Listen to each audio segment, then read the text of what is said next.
Bon, parlons maintenant de l'aide aux entreprises. Elles vont en avoir besoin de cette aide du fédéral. Le programme commence à être détaillé. Je pense qu'on va avoir davantage de détails aujourd'hui, mais de façon générale, il faut avoir perdu 30 de ses revenus pour y être admissible. On en parle tout de suite avec Charles Milliard, président directeur général de la Fédération des chambres de commerce du Québec. Monsieur Milliard, bonjour.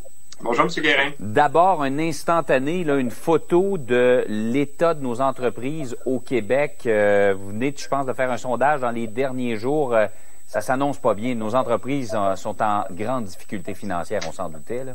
Bien, sans surprise, on s'en doutait, mais c'est toujours bien de chiffrer la réalité. Donc, les sondages qu'on a fait autant auprès de nos chambres de commerce que de nos membres corporatifs montrent que déjà, la moitié des entreprises ont perdu plus de 30 de leurs revenus et 49 des gens qu'on a sondés ont déjà fait des mises à pied temporaires dans leur organisation. Alors, écoutez, c'est du jamais vu au Québec, bien évidemment.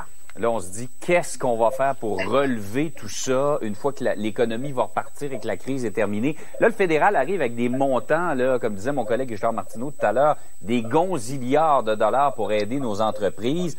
On dit on commence à avoir les détails. Donc, je le disais, faut avoir perdu 30 de ses revenus pour y être admissible.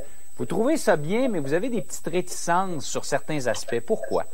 Oui. Peut-être donner les fleurs avant le pot. Je pense que c'est exceptionnel d'avoir accepté cette demande-là qui venait beaucoup du milieu des affaires et du milieu des travailleurs, de subventionner les salaires de sorte que les gens gardent leur lien d'emploi. Et donc, quand on sera en relance de notre économie, ce sera plus facile pour les gens de retourner au travail. Ceci étant dit, la bonne nouvelle, c'est que ça a été élargi donc aux grandes entreprises et aux organismes sans but lucratif, alors pas seulement aux PME comme ça avait été annoncé la semaine dernière. Le problème qu'on soulève, et on espère que ça sera réglé lors de la mise au point de M. Morneau ce matin, c'est qu'on demande un critère pour être admissible de pouvoir faire la démonstration de 30 de nos revenus depuis le début de la crise, donc depuis le 12-13 mars. Alors, évidemment, pour les gens à la maison, c'est évident pour un restaurateur, pour un salon de coiffure, pour un transporteur aérien, de prouver qu'on a perdu 30 de nos revenus parce qu'il n'y a personne dans nos magasins, il n'y a personne pour utiliser nos produits. Ouais. Mais il y a des organisations comme des cabinets de services professionnels, certains manufacturiers, des exportateurs, pour qui, eux, ils font la facturation pas nécessairement à la semaine, au mois. Ils ont des contrats de longue durée, alors c'est difficile pour eux tout de suite de prouver, même s'ils le savent en passant, que cette perte-là, elle est là. Alors, on a peur qu'il y ait des argents qui soient retenus parce qu'il faut faire cette démonstration-là. Et donc, on demande ce que vous dites au gouvernement, c'est, au lieu d'attendre la preuve, donnez l'argent tout de suite, puis au besoin, on remboursera. Bien, évidemment, c'est pas toutes les entreprises qui doivent avoir une subvention salariale, je veux être bien clair, mais tous ceux qui pensent qu'ils se qualifient et qui savent qu'ils peuvent en faire la démonstration bientôt, on ne devrait pas avoir de tracas administratifs qui empêchent que cet argent-là arrive rapidement. Parce que ce qui est important, M. Guérin, dans les prochaines semaines, c'est que l'argent passe du micro de M. Trudeau aux journalistes, aux poches des Canadiens et des Canadiennes, parce qu'il y a des paiements qui s'en viennent, il y a des loyers à payer, et cette réalité-là, elle est vraiment très tangible et à chaque jour qui passe, c'est problématique pour beaucoup d'entreprises. Oui, compte tenu, on l'a dit dans le passé, la machine gouvernementale n'est pas toujours très rapide à bouger. Êtes-vous quand même optimiste que dans les circonstances actuelles, là, on embraye rapidement et qu'on livre la marchandise?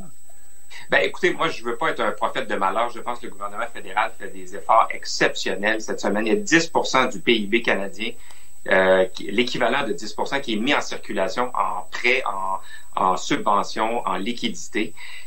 Évidemment, au niveau administratif, on se rappelle du scandale du système Phoenix, mais peut-être qu'il y a tout lieu de croire que ça va fonctionner. Donc, à partir du 6 avril, les gens vont pouvoir remplir des demandes pour être admissibles au PCU, donc au Programme canadien d'urgence, et les chèques devraient être émis dans les 10 prochains jours. Alors, je pense que c'est raisonnable d'avoir un petit doute sur la capacité de gérer à la fois ce système-là et le système. Mais écoutez, le gouvernement nous a assuré qu'il avait transféré plus de 1500 fonctionnaires qui étaient dans d'autres tâches pour faire ces tâches-là. Alors, on verra l'usage, mais le plus simple, small is beautiful, comme on dit en anglais. C'est le cas de le dire. M. Milliard, merci d'avoir été avec nous. Merci, au plaisir. Au revoir. François Legault prépare l'après-crise du coronavirus. Il y a un article, c'est le plus lu d'ailleurs là, sur tvanouvelle.ca, titré « Québec revoit ses priorités ». C'est qu'en prévision du ralentissement